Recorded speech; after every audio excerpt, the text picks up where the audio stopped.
In this video, I'm going to talk about one of my favorite Fuji lenses, the 16mm 1.4 prime lens.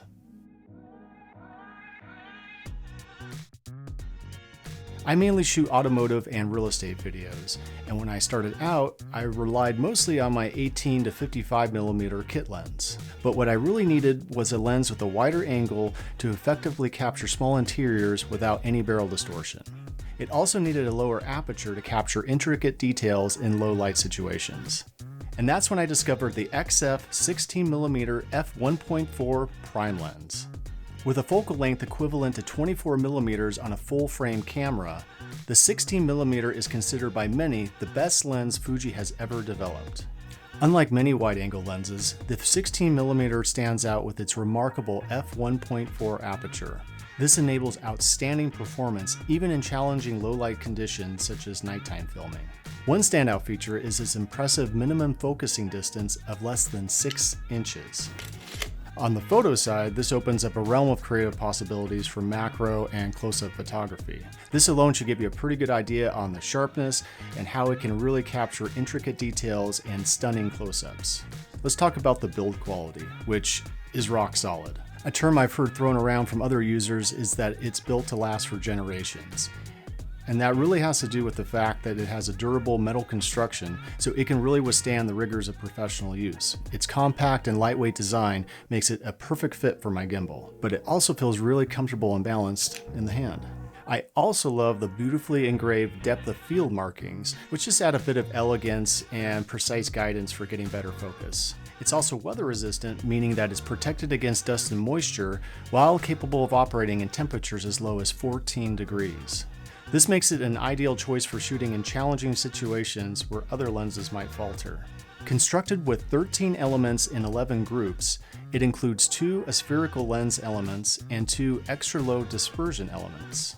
These components work in harmony to limit distortion and chromatic aberrations, resulting in sharp, clear images.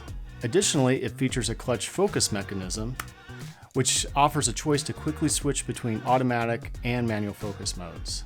I do want to point out that the clutch focus might throw you for a loop, as it did for me when I first used the lens. I thought there was something wrong with the lens, as for the life of me, I could not figure out why I could not use the touch autofocus feature on my camera. That's because when the clutch focus ring is pulled inward, like that, it's in manual focus mode, and that allows you to manually adjust it.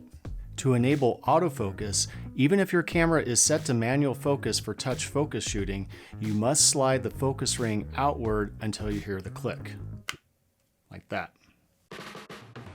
While many praise the quality of this lens for use in photos, from my personal experience, the 16mm has dramatically improved the quality of my videos. Just check out the difference with this test shot using this 2023 Audi Q7. The first shot is with my 18 to 55mm, and the second with the 16mm. As you can see, there's a big difference both in what it's able to capture and the amount of detail it's able to capture. Have you used the Fujifilm 16mm 1.4 prime lens? If so, leave a comment below and share your experience. Among all my lenses, this one is definitely the most versatile and excels both in video and photo capabilities. The low aperture gives it a beautiful bokeh, so it works really well for close-ups, while the wide angle is great for capturing landscapes and architecture. And while I use it for B-roll shots, I have used it for interviews and shots where I need to capture both the person and the subject matter, such as a car, in the same shot. The exceptional sharpness and fast autofocus has allowed me to capture footage with fine details even in low light conditions, free from any barrel distortion.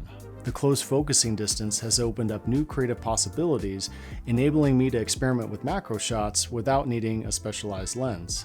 And while it may throw many people off, I actually really like the clutch focusing mechanism and is actually one of my favorite features. And that's because when you're doing a lot of run and gun situations, you have the tendency to maybe bump the focus a little bit and throw things off. So with this, it just kind of locks it in, so it works really well for me. One drawback is that there is a little noise from the autofocus, which can be noticeable if you're filming in a really quiet environment. However, since I primarily use it for B-roll footage, this has never really been a problem for me. Overall, this lens has been my go-to lens as it's very reliable and has really elevated the quality of my work.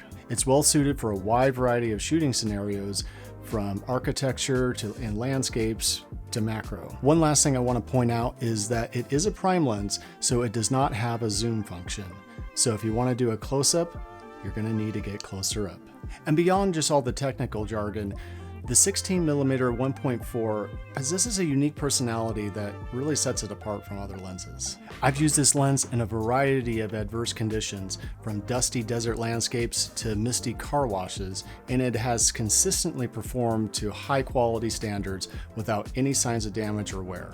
Well, I hope you enjoyed this video, and if you did, go ahead and smash that like button and also hit the share button if you know someone else that might benefit from watching it.